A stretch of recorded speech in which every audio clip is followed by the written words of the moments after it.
کہندے نے جیڑی ہووے خواب پیڑی تے ہندی اس دیئے تعبیر چنگی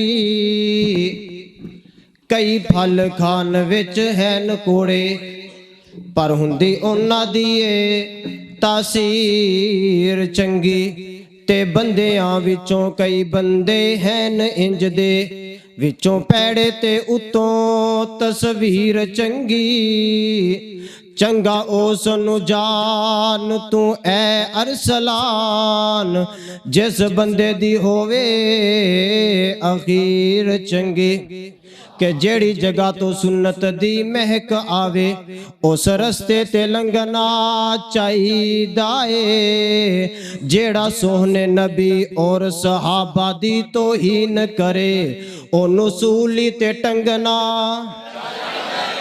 آواز نہیں آئی او نصولی تے ٹنگنا تے یارو سنت نبی دے او رنگی اندر اپنا تن من رنگنا چاہیدائے او یارو سنت نبی دے رنگ دے وچ اپنا تن من رنگنا چاہیدائے جیڑی جگہ تو سنت دی مہک آوے اس رستے تے لنگنا چاہیدائے جیڑا سونے نبی اور صحابہ دی توہین کرے او نصولی تے ٹنگنا چاہیدائے یارو سنت نبی دے رنگ دے وچ اپنا تن من رنگنا چاہیدائے بھاویں رس دی ہے دنیا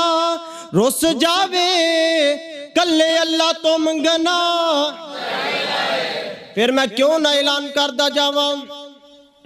ہادی جہانا دمدنی دلارا سونا کملی والا لگے پیارا پیارا ایکو پیر منیا ہو جاسی گزارا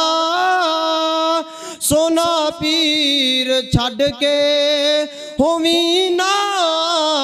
آوارا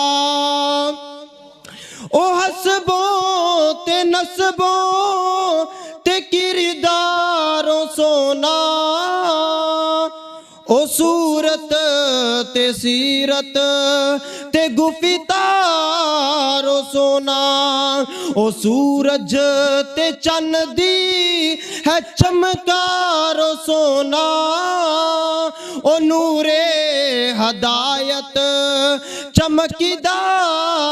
ستارہ ایکو پیر منیا ہو جاسی گزارا سونا پیر چھڑ کے ہوویں نا آوارا او مسجدہ چرووے او غارہ چرووے او کلیاں بھی رووے تے یاراں چرووے او عرضاں کرے معافی کری دے امت نو تیرے فضل باجوں ہے کوئی نہیں ہمارا ایکو پیر منیا ہو جاسی گزارا سونا پیر چھڑ کے ہوویں نا